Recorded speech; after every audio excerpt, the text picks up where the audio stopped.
안녕하십니까. 공병호TV의 공병호입니다. 정부가 대기업의 몫을 빼앗아 나눠주자는 식으로 정책을 펼친다면 그 나라는 침몰할 수밖에 없습니다. 침몰할 수밖에 없습니다. 스웨덴 최대 투자사인 EQT 파트너스 발렌벨리 그룹의 계열사입니다. 토마스 반 코치 아시아 태평양 지역 회장의 이야기입니다. 코치 회장이 방한한 길에 12월 20일 날 한국경제신문과 아주 귀한 인터뷰를 가졌습니다. 그 인터뷰는 길지 않지만 한국인과 한국의 정책 담당자들이 반드시 귀를 기울여야 할 내용이 담겨 있습니다. 그 내용을 저는 세 가지로 추려보았습니다. 첫째 교훈입니다. 성장해야 분배가 가능하다. 성장이 있어야 나누어 먹을 것이 있다는 것입니다. 코치 회장 이야기입니다. 과거 사회주의 성향이 강하던 스웨덴에서도 지금은 성장과 번영을 먼저 생각한 뒤 분배를 논의해야 한다는데 기업과 정부가 의견을 같이 하고 긴밀하게 협력하고 있습니다. 스웨덴의 투자는 사람이 줄고 성장이 멈춘다면 분배는 의미가 없다는 사실을 모두가 깨달았기 때문입니다. 두 번째 교훈입니다. 구조개혁으로 위기를 우리는 극복했다. 스웨덴은 1990년대 경제 위기를 맞았지만 과감한 조세개혁, 과감한 노동개혁, 과감한 규제개혁으로 전방위 개혁으로 위기를 극복했다. 구조개혁 없이 피를 흘리는 고통을 감내하지 않고 나라가 안정궤도에 들어서기는 힘들다는 사실입니다. 우리가 특별하게 귀를 기울여야 될 대목입니다. 방만한 재정 지출로선 절대 나라를 위기로부터 구할 수 없다는 사실입니다. 세 번째 교훈은 감세 정책이 주요했다. 스웨덴 1980년대 법인세가 50%에 달했다. 법인세율을 지금은 한국보다 낮은 21.4%까지 끌어내렸다. 스웨덴에서도 한때 정치인들은 기업이 노동자를 착취한다고 그렇게 비난하면서 일부 법인 관련 항목에서는 세율이 100%에 달한 적도 있지만 이런 결과로 결국 경제 위기를 맞았다. 이런 정책을 시행한 뒤에 깨달은 것은 기업 세율을 올려서 경제가 침체하면 정부 세수는 더욱 줄어든다는 사실이다. 법인세를 높이고 기업의 활력을 누르면 국경을 넘어서 경쟁이 벌어지는 글로벌 시장에서 기업들이 살아남기 어렵다는 것을 스웨덴은 가혹한 경험을 통해서 배웠다. 이렇게 이야기를 합니다. 참 우리나라에도 그대로 적용될 수 있는 그런 교훈들입니다. 질문은 경고에서 생각하는 교훈입니다. 인터뷰 전편에는 아주 간단하지만 아주 중요한 교훈이 들어 있습니다. 그 교훈은 삶과 경영에 적용될 수 있는 그런 지혜입니다.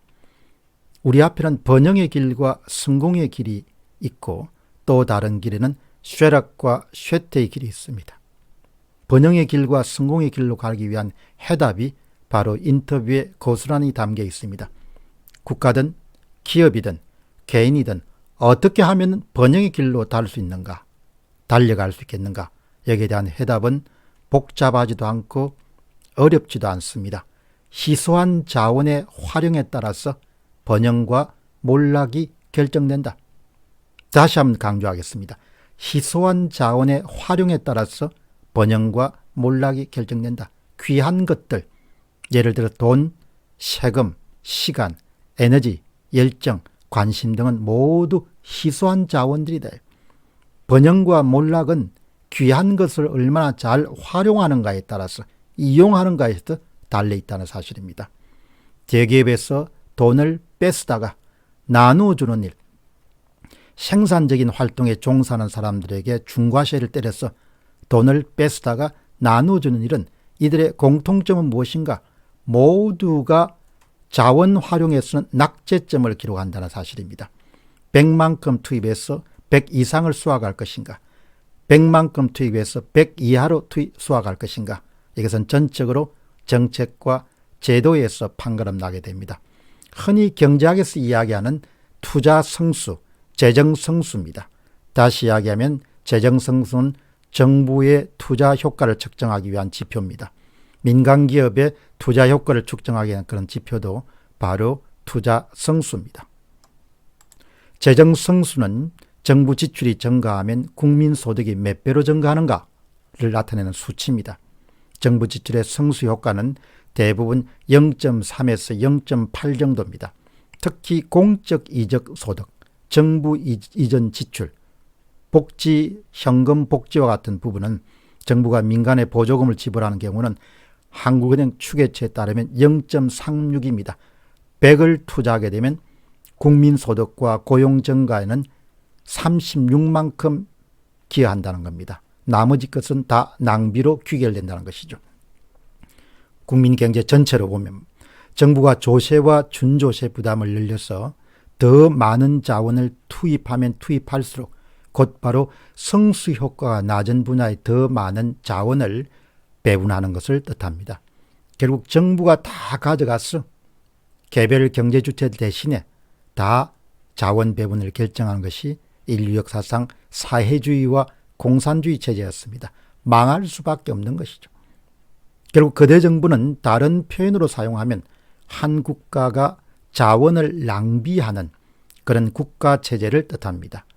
따라서 어려움을 겪을 수밖에 없습니다. 남미의 포퓰리즘들이 다 망할 수밖에 없는 것은 한 국가가 갖고 있는 희소한 자원을 낭비하는 것이 일상화된 국가 체제이기 때문에 망할 수밖에 없는 겁니다. 포퓰리즘이나 거대 정부나 이런 모든 것들이 종착지는 결국은 부도나 도산이나 고통이나 몰락이나 쇠락입니다. 이것은 개인이 젊은 날 자신이 갖고 있는 귀한 자원인 시간과 젊음을 낭비하였을 때 훗날 손에 쥐게 되는 인생의 비용 청구수하고 똑같습니다. 대부분 어려움을 겪게 됩니다. 자신의 앞날을 준비하는 시기에 이를 제대로 준비하지 못했을 때 치르는 것과 마찬가지로 한 나라가 웬만큼 경제가 잘 돌아갈 때 그 자원을 크게 낭비해서 나중에 큰 어려움을 겪는 것과 똑같습니다. 인생 경영이든 국가 경영이든 기업 경영이든 가장 핵심 요체란 것은 귀한 자원을, 어렵게 획득한 자원을 낭비하지 말고 효과적이고 효율적이고 생산적으로 사용해야 된다는 것입니다. 우리 사회가 그렇게 지금 하고 있습니까? 여러분 한번 자문자답해 보시기 바랍니다. 우리 사회는 지금 엄청나게 자원을 낭비하고 있습니다. 피 같은 돈, 피 같은 자원을 엄청나게 낭비하고 있습니다. 절대 그냥 넘어갈 수가 없습니다. 모든 진리는 하나로 통합니다. 더 잘 살고 싶은가? 그러면 당신이 갖고 있는 귀한 자원을 더욱더 생산적인 용도로 활용하기 위해서 최선을 다하라. 그러면 그 결과로 당신들은 잘 살 수 있을 것이다. 이것은 개인과 기업과 국가 모두에게 적용되는 천금 같은 지혜입니다. 공병호 TV의 공병호였습니다. 감사합니다.